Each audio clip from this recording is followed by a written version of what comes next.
Morning, सुप्रभात सभी को।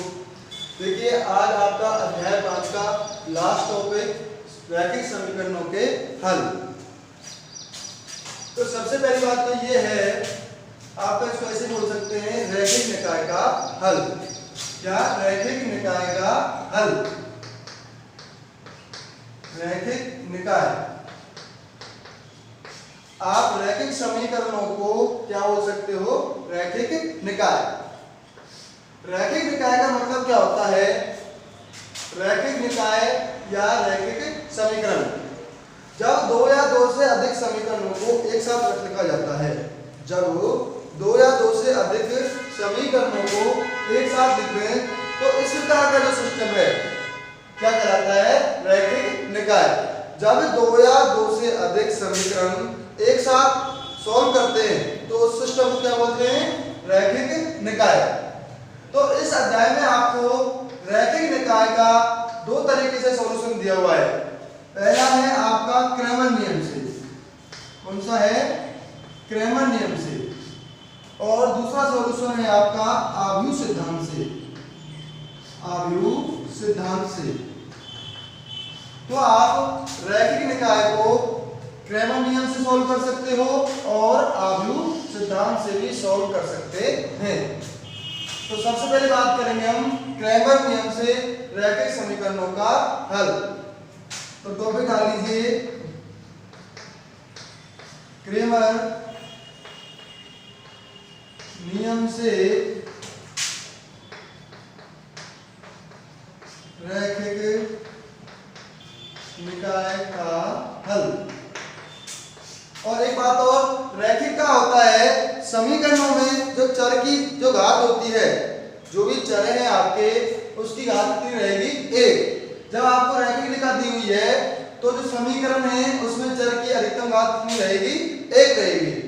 रैखिक को आप एक घातीय समीकरण भी बोल सकते हो। तो आप कभी डाल लीजिए रैखिक नियम से रैखिक निकाय का हल। क्रैमर नियम से रैखिक निकाय का हल। तो इसमें आपको दो चरों वाले रैखिक समीकरण और तीन चरों वाले रैखिक समीकरण पढ़ना है। तो सबसे पहले टॉपिक डालेंगे आप दो चरों वाले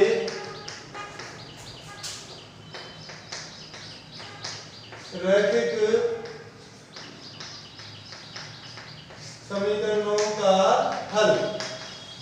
देखिए सबसे पहले पढ़ रहे हैं हम दो चरों वाले रैखिक समीकरण का क्रैमर नियम से सॉल्यूशन कैसे निकालते हैं। माना दो चरों वाला रैखिक समीकरण किस टाइप का होगा? a1x plus b1y equal to c1, a2x plus b2y equal to c2। ये आपका क्या है? दो चरों वाला एक रैखिक निकाय है। इसमें चर कौन से हैं? x और y। ये क्या है? एक रैखिक निकाय। ये क्या है? रैखिक निकाय। इसमें चर कितने हैं? दो, x और y। तो क्रैमर नियम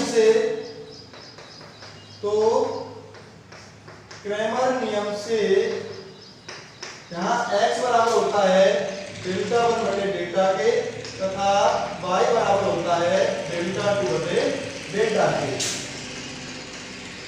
जहां डेल्टा बराबर है आपका सामने a1 b1 a2 b2 और आपका डेल्टा 1 बराबर है c1 c2 b1 b2 और डेल्टा 2 बराबर है a1 a2 c1 c2।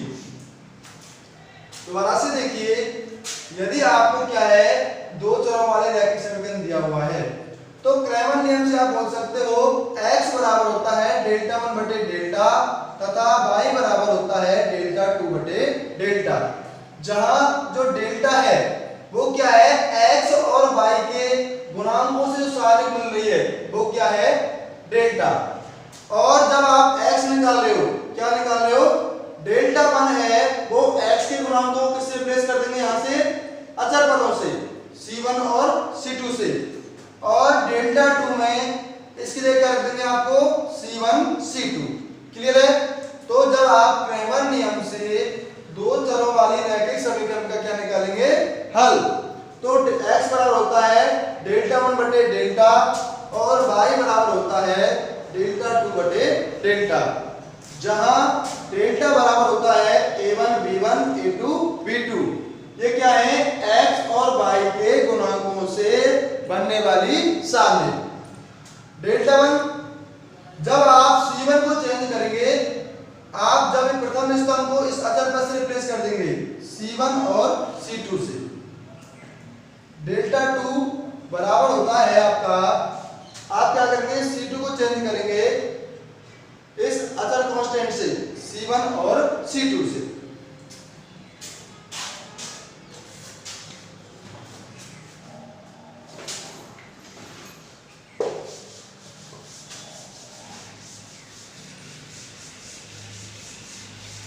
अब इसका सॉल्यूशन देखते हैं। जैसे प्रूफ, मैं इसका प्रूफ कर रहा हूं कि x बराबर डेल्टा 1 बटे डेल्टा और y बराबर डेल्टा 2 बटे डेल्टा कैसे आता है। आपको डेल्टा में बने डेल्टा क्या बताइए, a1 b1 a2 b2। आप क्या करो, इस पूरे समीकरण में x से मल्टीप्लाई कर दो, x से गुना करने पर, तो ये हो जाएगा आपका डेल्टा x, क्या हो जाएगा x डेल्टा बराबर x into a1 b1 a2 b2। आपने क्या किया है, सबसे पहले मैंने किसका मल्टीप्लाई किया है, x का, इधर भी x से मल्टीप्लाई कर दिया और इधर भी x से गुना कर दिया, तो आपको मिला x डेल्टा बराबर x इंटू दिस। अब देखिए x डेल्टा बराबर हो जाएगा, x डेल्टा बराबर x का गुणा आप c1 में कर दीजिए, तो ये होगा a1 x a2 x, ये हो जाएगा b1, ये हो जाएगा b2। अब देखिए यदि आप c1 को चेंज कर देते हो c1 प्लस बाई c2 से, यदि आप c1 को चेंज कर रहे हो c1 प्लस बाई c2 से, तो आपका x डेल्टा मिलेगा आपको a1 x plus b1 by, ये हो जाएगा आपका a2 x plus b2 by, ये आपका b1, ये आपका b2। अब देखिए इसको आप समीकरण नंबर 1 डाल दीजिए, तो a1x प्लस b1y की वैल्यू क्या होगी बताइए, a1x प्लस b1y ये किसके बराबर हो जाएगा, c1 के, और a2x प्लस b2y बराबर किसके होगा, c2 के। तो आप इसको c1 रख सकते हो और इसको c2, तो आपका x डेल्टा बराबर हो जाएगा c1 c2 b1 b2। तो आप यहां से x की वैल्यू निकालो, क्या आएगी, x बराबर हो जाएगा, इसका नाम क्या रखा है बताइए, c1 b1 c2 b2, ये किसके बराबर हो गया, डेल्टा 1 के। तो आपका x डेल्टा बराबर हो गया डेल्टा 1 के, क्योंकि आपने इसको क्या माना है, डेल्टा 1, तो आप कह सकते हो x बराबर क्या है, डेल्टा 1 बटे डेल्टा। क्लियर है। इसी प्रकार से आप यहां से y की वैल्यू निकाल सकते हो। जब आप इसको y से मल्टीप्लाई करोगे, जब आप इसको y से मल्टीप्लाई करेंगे, तो देखिए आपको क्या करना है, y से गुणा करना है। आप एक प्रूव कर रहे हो y की वैल्यू क्या है, डेल्टा 2 बटे डेल्टा, तो अभी तो आपने किससे गुणा किया था, x से, आप किससे मल्टीप्लाई कर देंगे, y से, तो ये हो जाएगा आपका y डेल्टा बराबर y इंटू दिस। अब क्या करना है आपको, अभी तो मैंने x गुणा किसमें किया था, c1 में, अब आप y का गुणा कर दीजिए c2 के अंदर, तो ये हो जाएगा b1 by b2 by. Clear है। अब देखिए आपको चेंज करना है c2 चेंज करना है आपको c2 प्लस x c1, तो तो आपको ये हो जाएगा बाई डेल्टा बराबर हो जाएगा आपका बाई डेल्टा बराबर हो जाएगा C1 में कोई चेंज नहीं किया है, इसको ऐसे कैसे रखो A1 A2 ये हो जाएगा आपका A1x प्लस B1y, ये हो जाएगा आपका A2x प्लस B2y। अब इसकी वैल्यू बताओ क्या है C1 और इसकी वैल्यू क्या है C2, तो ये हो जाएगा आपका बाई इंटू डेल्टा बराबर A1 A2 C1 C2 और इसमें आपको माना है डेल्टा 2। देखिए डेल्टा 2 किसके बराबर माना है आपने A1 C1 A2 C2, तो यहां से आपको डेल्टा बाई मिलेगा डेल्टा 2 बटे डेल्टा। तो क्लियर है, तो आप आसानी से सॉल्व कर सकते हो क्रैमर नियम से कि x बराबर होता है डेल्टा 1 बटे डेल्टा और y बराबर होता है डेल्टा 2 बटे डेल्टा, जहां डेल्टा क्या है x और y के गुणांकों से बनने वाली सारणी। डेल्टा 1 आपको निकालना है तो आप क्या करेंगे, आपका जो प्रथम स्तंभ है उसको किससे चेंज कर देंगे अचर पदों से, और डेल्टा 2 में क्या करेंगे आप दूसरे स्तंभ को चेंज कर देंगे अचर पदों से। क्लियर है, तो आपको ये डायरेक्ट याद रखना है जब आपको दो चरों का रैखिक समीकरण सॉल्व करना हो तो आप डायरेक्ट x का मान होता है डेल्टा 1 बटे डेल्टा और y बराबर होता है डेल्टा 2 बटे डेल्टा। अब देखिए आप देख रहे हो अगर डेल्टा का मान क्या हो गया 0 हो गया, यदि डेल्टा का मान 0 हो गया तो आप इससे सॉल्यूशन नहीं निकाल सकते हो। क्लियर है,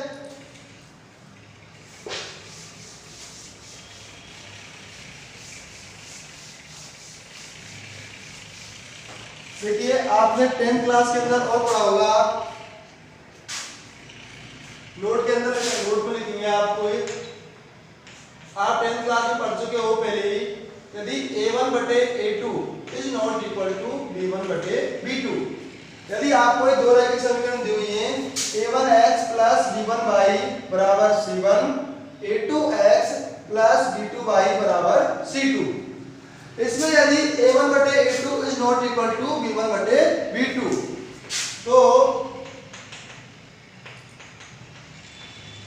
रैखिक निकाय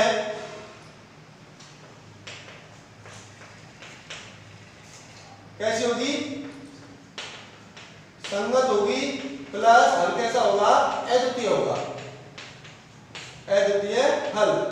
मैंने आप 10th क्लास में पहले ही पढ़ चुके हो, यदि A1 बटे A2 is not equal to B1 बटे B2, A1 क्या है पहले समीकरण में x का गुणांक और A2 क्या है दूसरे समीकरण का x का गुणांक, यहाँ पर B1 क्या है पहले समीकरण में y का गुणांक और B2 क्या है दूसरे समीकरण का y का गुणांक। यदि A1 बटे A2 is not equal to B1 बटे B2 तो इस स्थिति में समीकरण निकाय का हल है वो क्या होगा संगत हल होगा। कैसा हल होगा संगत, संगत को इंग्लिश में बोलते हैं कंसिस्टेंट। देखिए हल संगत का आपके हल दो टाइप के होते हैं, एक है संगत और एक असंगत। यदि समीकरण निकाय का कोई हल है चाहे वो एक है या एक से ज्यादा है चाहे अनंत हल है, तो इस प्रकार की स्थिति में आप समीकरण निकाय को क्या बोलते हैं संगत बोलते हो। देखिए दो चीज आती है कि संगत समीकरण निकाय संगत कब होगी और असंगत कब होगी। देखिए समीकरण निकाय दो टाइप की होती है, एक संगत एक असंगत। इसको इंग्लिश में बोलते हैं कंसिस्टेंट और इसको बोलते हैं अनकंसिस्टेंट। तो संगत निकाय का मतलब है उसका हल मिलना चाहिए, चाहे वो एक मिले चाहे दो मिले या फिर अनंत मिले। और जब समीकरण निकाय का कोई भी हल नहीं मिल रहा है, जब समीकरण निकाय का कोई भी हल नहीं मिल रहा है तो इस निकाय को क्या बोलेंगे असंगत। क्लियर है, तो संगत जिसमें समीकरण निकाय का हल मिलना चाहिए चाहे वो एक मिलो चाहे एक से ज्यादा मिले, और जब समीकरण निकाय का कोई भी हल नहीं हो तो इस प्रकार की जो निकाय है वो क्या कहलाती है असंगत निकाय। अब देखिए पहली कंडीशन तो ये है यदि A1 बटे A2 is not equal to B1 बटे B2, अगर आपको ये कंडीशन मिल रही है इसका मतलब है जो समीकरण निकाय है आपका जो है रैखिक निकाय है उसका क्या होगा, संगत होगी, और इसका जो हल है वो अद्वितीय हल होगा, अर्थात उसका एक हल मिलेगा। आप 10th क्लास में पहले भी पढ़ चुके हो। दूसरा देखिए, यदि a1 बटे a2 बराबर b1 बटे b2 बराबर c1 बटे c2। आपने देखा होगा यदि तीनों क्या है, बराबर है, a1 बटे a2 बराबर b1 बटे b2 बराबर c1 बटे c2। यदि a1 बटे a2 b1 बटे b2 और c1 बटे c2 तीनों का अनुपात क्या है, बराबर है, तो निकाय तो कैसी होगी, संगति होगी, अर्थात इसका हल तो मिलेगा लेकिन अनंत हल मिलेंगे। इसके हल कितने मिलेंगे, अनंत हल। तो जब a1 बटे a2 is not equal to b1 बटे b2, इस केस में रैखिक निकाय कैसी होगी, संगत होगी और अद्वितीय होगी। इसका जो हल है वो क्या होगा, अद्वितीय होगा। देखो दोबारा से मैं बता रहा हूं, संगत का मतलब क्या है, उस समय उस निकाय का हमको हल मिल रहा है। यदि रैखिक निकाय का हमको हल मिल रहा है, इसका मतलब उसको क्या बोलेंगे, संगत। और कोई भी हल नहीं मिल रहा है तो आप उस निकाय को क्या बोलेंगे, असंगत। आप तीसरा केस देखिए, यदि a1 बटे a2 बराबर है b1 बटे b2 के, लेकिन बराबर नहीं है c1 बटे c2 के, तो इस केस में निकाय कैसी होगी, असंगत होगी। क्या होगी, असंगत प्लस कोई हल नहीं होगा, कोई हल नहीं होगा। जब निकाय कैसी है, असंगत है, तो इसका हमको कोई भी हल नहीं मिलेगा। तो दोबारा से देखिए, सबसे पहली बात तो ये है a1 बटे a2 is not equal to b1 बटे b2। तो जो रैखिक निकाय है आपका हल कैसा होगा, अद्वितीय होगा, और रैखिक निकाय क्या होगी, संगत होगी। यदि तीनों का अनुपात बराबर है तो रैखिक निकाय संगत होगी और उसके अनंत हल मिलेंगे आपको। कितने हल मिलेंगे, अनंत हल आपको मिलेंगे। इसके बाद a1 बटे a2 बराबर b1 बटे b2 तो है, लेकिन c1 बटे c2 के बराबर नहीं है।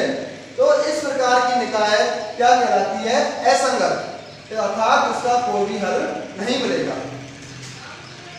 तो देखिए, जब आपको दो चरों वाली रैखिक समीकरण दे रखी हो तो क्रैमर नियम से आप डायरेक्ट यहां से चरों के मान निकाल सकते हैं। x बराबर होता है डेल्टा 1 बटे डेल्टा और y बराबर होता है डेल्टा 2 बटे डेल्टा। क्लियर है? एग्जांपल देखते हैं।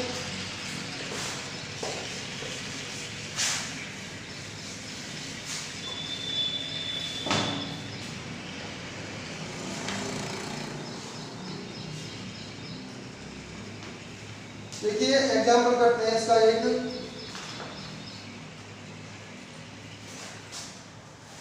Example number 10।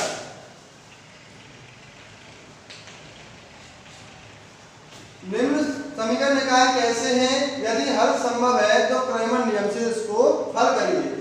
आपको सॉल्व करना है 2x माइनस 3y बराबर 3 और 2x प्लस 3y बराबर 9। यदि इसका हल है तो आपको क्रैमर नियम से इसको सॉल्व करना है। क्लियर है? तो सबसे पहली बात तो आप क्या निकालेंगे, डेल्टा निकालेंगे, डेल्टा 1 निकालेंगे और डेल्टा 2 निकालेंगे। तो डेल्टा है, देखिए आपका जो डेल्टा है वो क्या है, x और y के जो गुणांकों से सारणी मिल रही है वो है। यहां देखिए क्रैमर नियम से x बराबर होता है डेल्टा 1 बटे डेल्टा और y बराबर होता है डेल्टा 2 बटे डेल्टा। क्लियर है? अब देखिए आपको क्या चाहिए, डेल्टा। डेल्टा क्या होता है, x और y के गुणांकों से बनने वाली सारणी। तो ये आपका 2 माइनस 3 2 और 3, ये बराबर हो गया 3 गुना 6 प्लस 6 बराबर 12। अब देखिए डेल्टा का मान 0 के बराबर नहीं है तो आप इसका हल निकाल सकते हैं। क्लियर है? अब देखिए, अभी पूछा है पहला क्वेश्चन तो ये है कि संगत है कि असंगत है। मैं बार बार यही कह रहा हूं आपको, जब समीकरण निकाय का हमको हल मिल रहा है समीकरण निकाय का आपको हल मिल रहा है तो इसका मतलब वो क्या होगी, संगत होगी। अब देखिए तो समीकरण निकाय कैसी है, तो समीकरण निकाय कैसी है, संगत है। कैसी है, संगत है।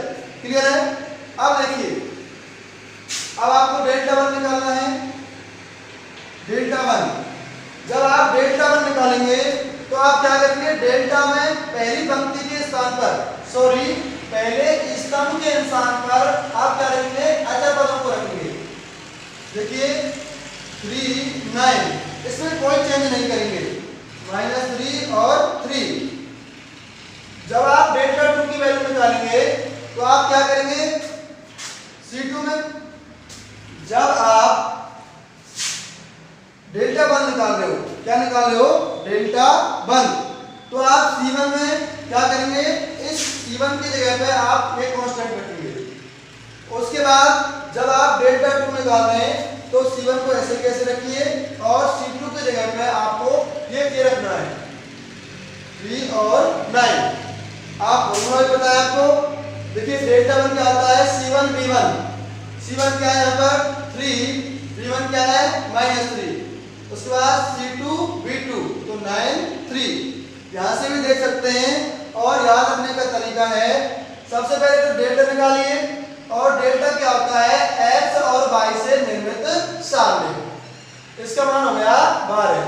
अब यह आपको ये बता देगा डायरेक्ट यहाँ से, इस समीकरण निकाय का हल संगत है कि असंगत है।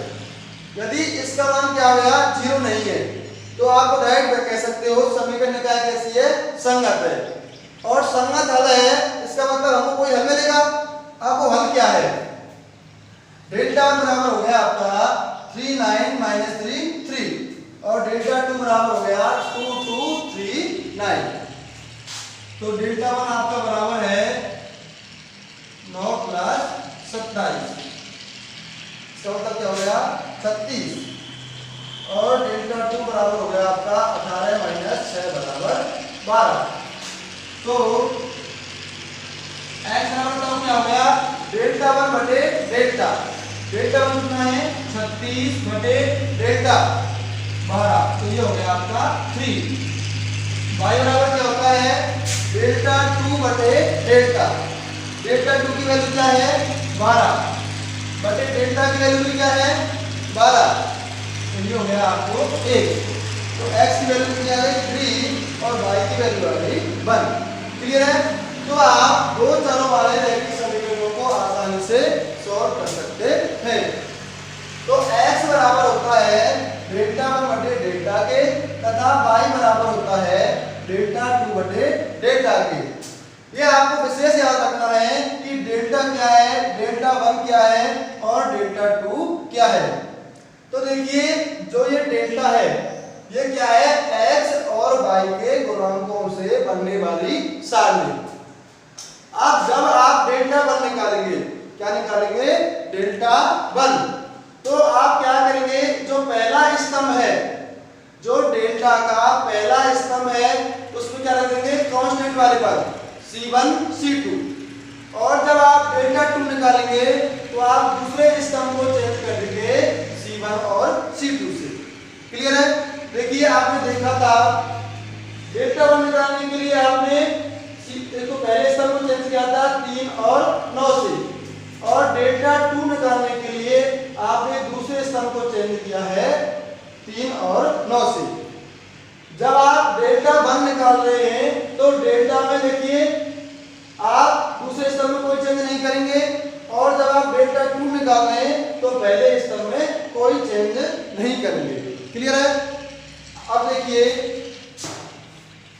आप तो बात कर रहे थे हम दो चरों वाली, अब बात करते हैं 3 चरों वाले रैखिक समीकरण। 3 चरों वाले रैखिक समीकरण।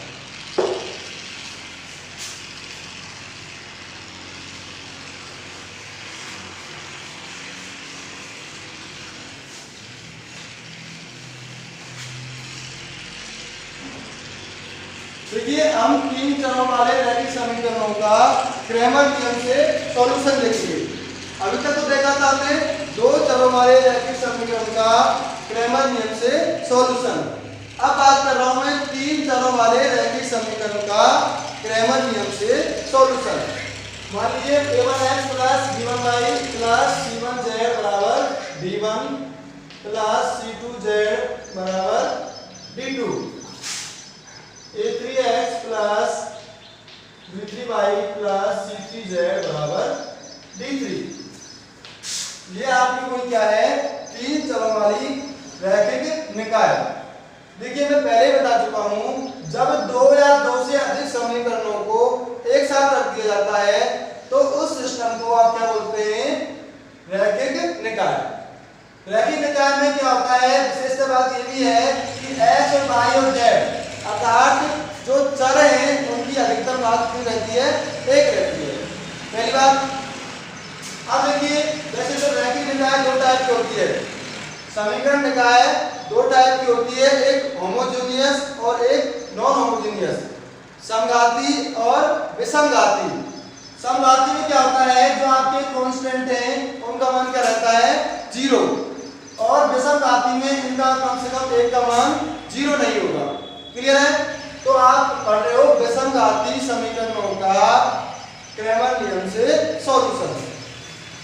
अब देखिए तो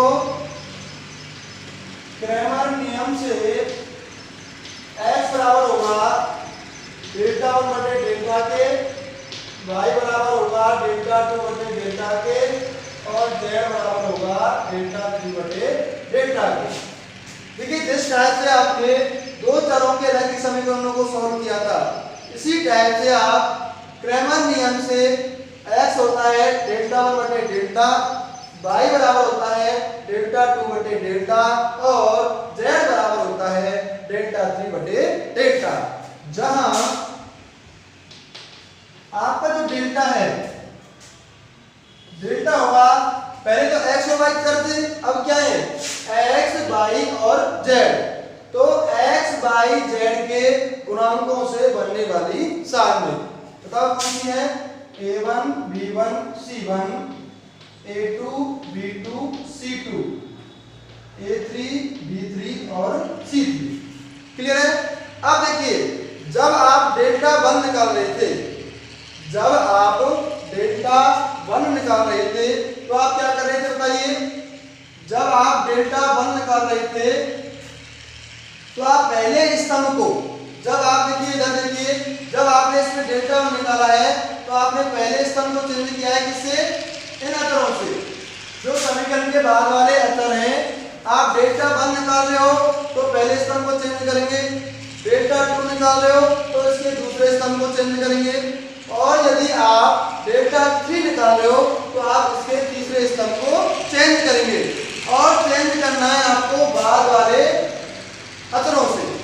देखिए आपको निकालना है डेल्टा 1, तो सिर्फ आप पहले स्तंभ की जगह क्या रखेंगे, d1 d2 और d3, c1 और c2 और c3 में कोई भी चेंज नहीं करेंगे। क्लियर है? तो ये हो जाएगा आपका d1 d2 d3, आपको इन दोनों में कोई चेंज नहीं करना है, d1 c1 d2 c2 d3 और c3।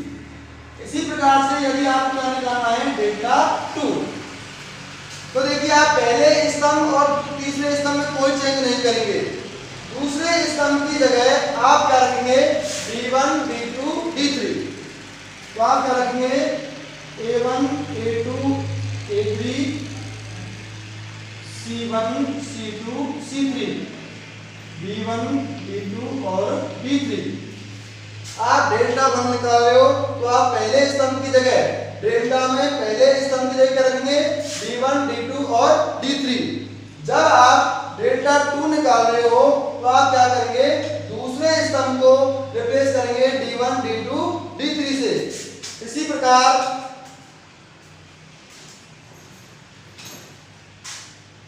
यदि आप क्या निकाल रहे हो, डेल्टा 3, तो आपका डेल्टा 3 बराबर हो जाएगा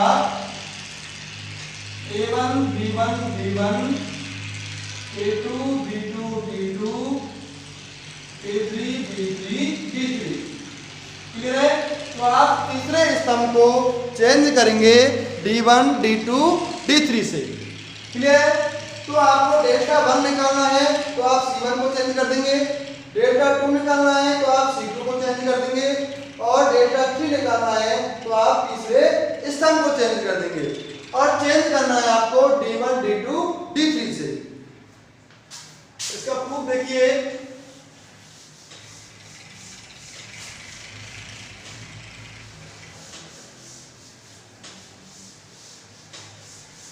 देखिए क्रैमर नियम कहता है यदि आपकी ये 3 चरों वाली कोई रैखिक समीकरण है तो यहाँ पर x बराबर होता है डेल्टा 1 बटे डेल्टा के, y बराबर होता है डेल्टा 2 बटे डेल्टा के, तथा z बराबर होता है डेल्टा 3 बटे डेल्टा के। अब देखिए इसको प्रूफ देखते हैं। आपको डेल्टा बराबर दिया है A1 B1 C1 A2 B2 C2 A3 B3 और C3। तो आप क्या करेंगे, सबसे पहले आप इसमें x से गुना करो। क्या करेंगे, x से गुना करने पर तो ये आपको मिलेगा x इंटू डेल्टा बराबर x इंटू, जो आप x से गुना कर रहे हो मैं डायरेक्ट पहले स्तंभ में उसका गुना कर रहा हूँ, तो ये हो जाएगा आपका A1x B1 C1 A2 B2 C2, और ये हो जाएगा आपका A3x B3 और C3।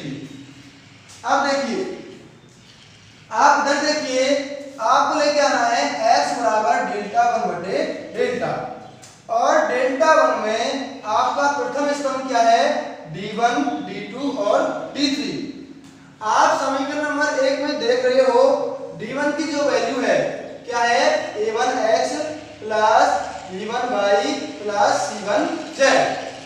अब आपके पास A1x तो है, क्या लेके आना है आपको, B1y प्लस C1z। तो आप क्या करेंगे, यदि आप C1 को चेंज कर देते हो C1 plus y C2 plus z C3 से, तो देखिए आपको क्या मिलेगा, A1x plus B1y plus C1z, और यही आपको क्या चाहिए, ये किसके बराबर हो जाएगा, T1 के। तो आप क्या करेंगे, C1 को चेंज करेंगे C1 plus y C2 plus z C3 से, तो आपका हो जाएगा x इंटू डेल्टा बराबर A1x plus B1y plus C1z। ये हो जाएगा आपका A2x plus B2y plus C2z। ये हो जाएगा आपका A3x plus B3y plus C3z। C2 में और C3 में आपने कोई भी चेंज नहीं किया है, तो ये B1 C1 B2 C2 B3 C3। अब देखिए समीकरण नंबर 1 से आप देखिए A1x plus B1y plus C1z ये किसके बराबर है, D1 के, और A2x plus B2y plus C2z ये किसके बराबर है, D2 के, और A3x plus B3y plus C3z ये किसके बराबर है, D3 के। तो आप इसको D1 D2 और D3 से रिप्लेस कर सकते हैं। तो ये हो जाएगा x इंटू डेल्टा बराबर B1 B2 B3 B1 C1 B2 C2 और B3 C3। अब देखिए इसको आपने क्या मान रखा है, डेल्टा 2। देखिए ये किसके बराबर है, delta 1 B1 C1 delta B2 B2 C2 D3 B3 C3, और ये बराबर है किसके, डेल्टा 1 के। तो आसानी से आप बता सकते हो x किसके बराबर हो जाएगा, तो आपका x बराबर हो जाएगा डेल्टा 1 बटे डेल्टा। क्लियर है? तो आप आसानी से प्रूव कर सकते हो x आपका बराबर है डेल्टा 1 बटे डेल्टा के। क्लियर है? इसी टाइप से आप प्रूव कर सकते हो y बराबर है डेल्टा 2 बटे डेल्टा के। देखिए अभी आपने किससे गुना किया था, x से, तो अब आप करना पड़ेगा आपको y से गुना, और y का गुना करेंगे आप दूसरे स्तंभ में। क्या करेंगे,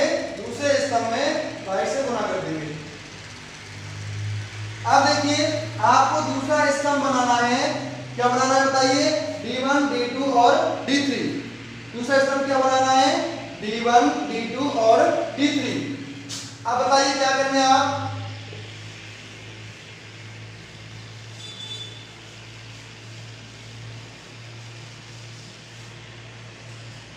भाई स्टूडेंट, अब आप C2 को चेंज करेंगे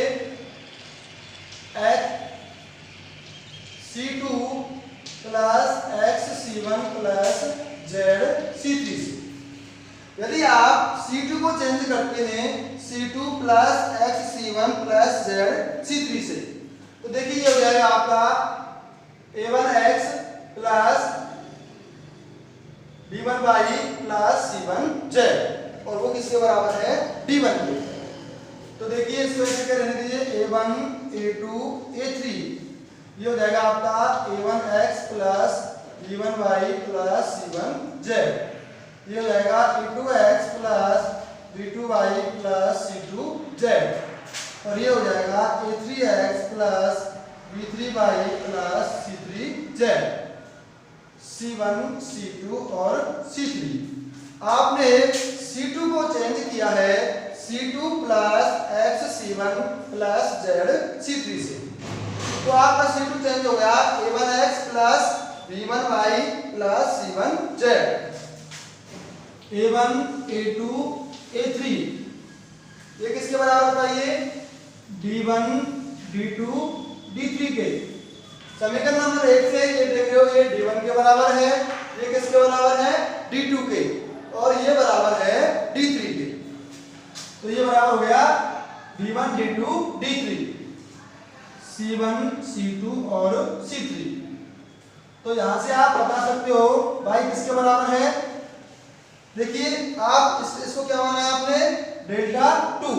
तो आपको मिला x बराबर डेल्टा 2 बटे डेल्टा। तो आप प्रूव कर सकते हो जो y है किसके बराबर है? डेल्टा 2 बटे डेल्टा के। क्लियर है? इसी प्रकार से आप प्रूव कर सकते हो z बराबर है डेल्टा 3 बटे डेल्टा के। अब आपको क्या करना पड़ेगा?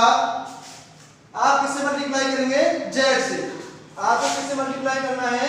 z से।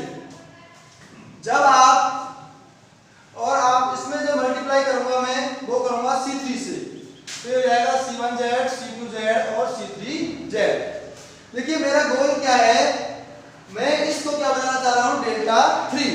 और ये डेल्टा 3 जब बनेगा जब आपको तीसरे स्तंभ में क्या बने? D1 D2 और D3। यदि मैं तीसरे स्तंभ के अवयवों को क्या बना दूं? A1x plus B1y plus C1z। तो मैंने क्या किया है, आधो z से मल्टीप्लाई किया है, तो क्या कर दिया? तीसरे स्तंभ से, क्योंकि आप क्या चाहिए? C1z C2z और C3z। यदि मैं पहले स्तंभ से करता तो क्या बन जाता? A1z, और A1z आपको यहाँ कहीं है नहीं। तो आप जब x से गुणा करेंगे तो पहले स्तंभ में करेंगे, y से गुणा करेंगे तो आप दूसरे स्तंभ को करेंगे, और z से गुणा करेंगे तो आप तीसरे स्तंभ से करेंगे। क्लियर है? अब आपको C3 चेंज करना पड़ेगा। बताइए x C1 plus y C2 plus C3 से। तो ये हो जाएगा आपका B1 B2 B3। तो ये हो जाएगा आपका A1x plus B1y plus C1z। ये हो जाएगा A2x plus B2y plus C2z। ये हो जाएगा A3x plus B3y plus C3z। आपने C3 को चेंज किया है x C1 plus y C2 plus C3 से। तो देखिए ये x1 plus by1 plus C1z, इसमें x से गुणा करो, A2x plus B2y plus C2z। ये हो जाएगा आपका A3x plus B3y plus C3z। तो आपने C1 को गुणा किया है x से और C2 को गुणा किया है आपने y से। जब आप इन तीनों को ऐड करेंगे और C3 को ऐड करेंगे तो ये आपको मिल जाएगा A1 A2 A3 B1 B2 B3। D1 D2 और D3 ये आपका बराबर है D1 के, ये आपका बराबर है D2 के और ये आपका बराबर है D3 के। ये किसके बराबर है? D1 D2 और D3 के। A1x plus D1y plus C1z किसके बराबर है? D1 के। A2x plus B2y plus C2z बराबर है D2 के। तो ये आपका हो गया D1 D2 और D3। और इसको क्या माना है आपने? देखिए A1 B1 D1 A2 B2 D2 तो ये बराबर हो गया आपका डेल्टा 3 के। तो आप बोल सकते हो बाई Z किसके बराबर हो गया? तो आपका Z बराबर हो गया डेल्टा 3 बटे डेल्टा के। दोबारा से देखिए, यदि आपको तीन चरों वाले रैखिक समीकरण का क्रैमर नियम से सॉल्यूशन निकालना है तो आप क्या करेंगे? x का क्रैमर नियम कहता है इस सिस्टम में, इस निकाय के अंदर x बराबर होता है डेल्टा 1 बटे डेल्टा के और y बराबर होता है डेल्टा 2 बटे डेल्टा के, z बराबर होता है डेल्टा 3 बटे डेल्टा के। आपको ये बहुत ध्यान रखना है कि डेल्टा 1 डेल्टा 2 और डेल्टा 3 होते क्या है। जो डेल्टा है वो क्या होता है? x, y और z के गुणांकों से बनने वाली सारणी।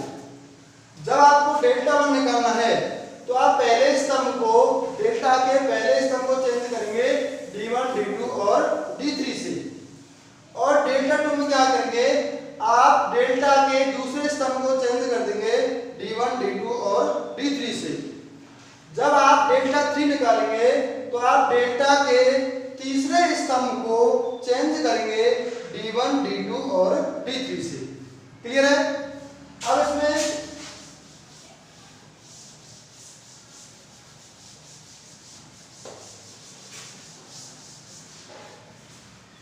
नोट में लिखेंगे, आपको नोट में लिखना है यदि पहली बार फर्स्ट केस जब delta is not equal to 0। अब मैं ये बता रहा हूं इस समीकरण निकाय की प्रकृति। क्या इसका हर केस में सॉल्यूशन मिलेगा, कब नहीं मिलेगा, कब इसके कितने सॉल्यूशन मिलेंगे। यदि डेल्टा का मान क्या है? 0 नहीं है, जब डेल्टा क्या है? इज नॉट इक्वल टू 0 तो समीकरण निकाय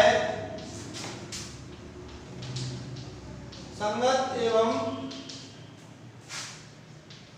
हल अद्वितीय होगा, अद्वितीय होगा। यदि डेल्टा का मान 0 के बराबर नहीं है तो समीकरण निकाय का हल है, तो समीकरण निकाय का जो हल है वो क्या होगा बताइए? संगत होगा और हल कैसा होगा? अद्वितीय। दूसरी बात, जब डेल्टा बराबर क्या है? 0 तथा डेल्टा 1 डेल्टा 2 डेल्टा 3 में से कोई एक अशून्य है, अशून्य है तो समीकरण निकाय असंगत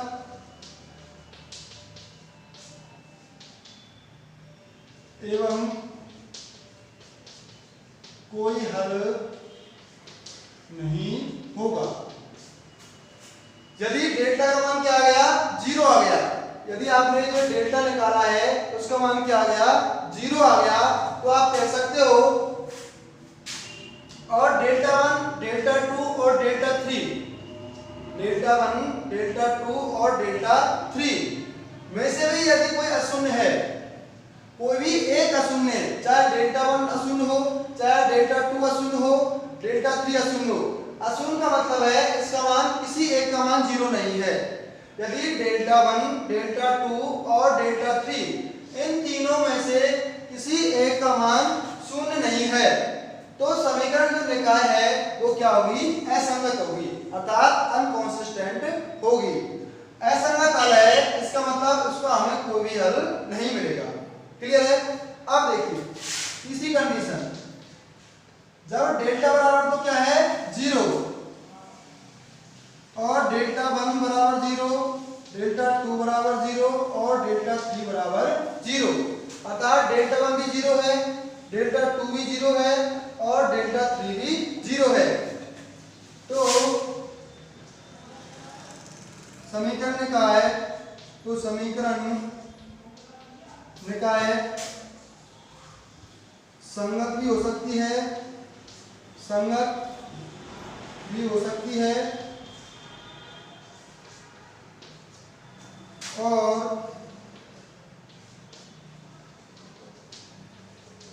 असंगत भी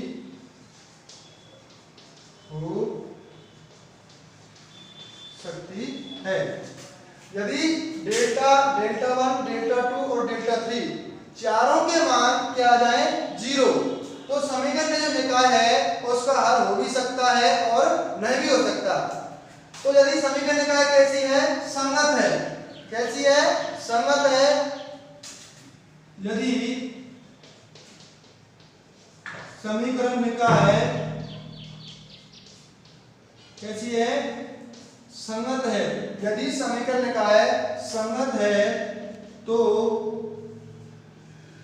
अनंत हल होंगे, है तो अनंत हल प्राप्त होते हैं और असंगत है तो कोई भी हल प्राप्त नहीं होगा। अब देखिए आपको यह कैसे पता चलेगा कि समीकरण निकाय संगत है या फिर असंगत। तो इसमें आप क्या करना होगा, आपको देखिए नोट में लिखेंगे। सबसे पहले तो आप इन तीनों समीकरणों में से, मैं ये बता रहा हूं, आपको ये चेक करना है कि इस समीकरण निकाय का हल संगत है या असंगत है। तो उसके लिए आपको क्या करना पड़ेगा, इनमें से कोई भी दो समीकरण लीजिए, इनमें से कोई भी दो समीकरण लीजिए।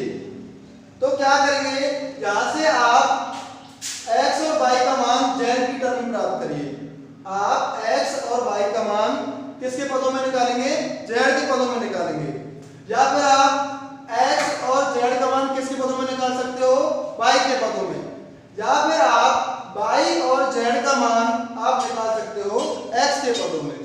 तो आप क्या करना होगा, जब आप सपोज आपने पहली और दूसरी इक्वेशन ली है, जब आप x और y का मान समीकरण 3 में रखेंगे, कहां से, इन दोनों को सॉल्व करने पर जो आपको x और y का मान आएगा किसके पदों में, z के पदों में। यदि इसको ये संतुष्ट करते हैं, यदि इन दोनों समीकरणों का जो सॉल्यूशन है तीसरे को संतुष्ट करता है, तो आप कहते हो समीकरण निकाय कैसी होगी, संगत होगी। दोबारा सुनेंगे, जब आप पहले और दूसरे इक्वेशन से x और y का मान z के पदों में निकालकर समीकरण 3 में रखेंगे और यदि वो x और y के मान इस समीकरण को संतुष्ट करते हैं, तो हम कहेंगे समीकरण निकाय कैसी होगी, संगत। और संतुष्ट नहीं करते हैं तो आप उस समीकरण निकाय को क्या बोलेंगे, असंगत। क्लियर है। तो आप इस तरीके से चेक कर सकते हो कि समीकरण निकाय संगत है या फिर असंगत। और मैं आपको पहले ही बता चुका हूं, जब समीकरण निकाय कैसी है, असंगत है, अर्थात इसका कोई भी हल प्राप्त नहीं होता है। क्लियर है। तो आप क्रैमर नियम से 2 चरों वाले रैखिक समीकरण और 3 चरों वाले रैखिक समीकरण का सॉल्यूशन आसानी से कर सकते हैं। तो आप अच्छे से इसको देखेंगे, कल की वीडियो में आपको मैं इसके एग्जाम्पल कराऊंगा। ओके, धन्यवाद, थैंक यू सभी को। देखिए, यदि आपको कोई परेशानी आ रही है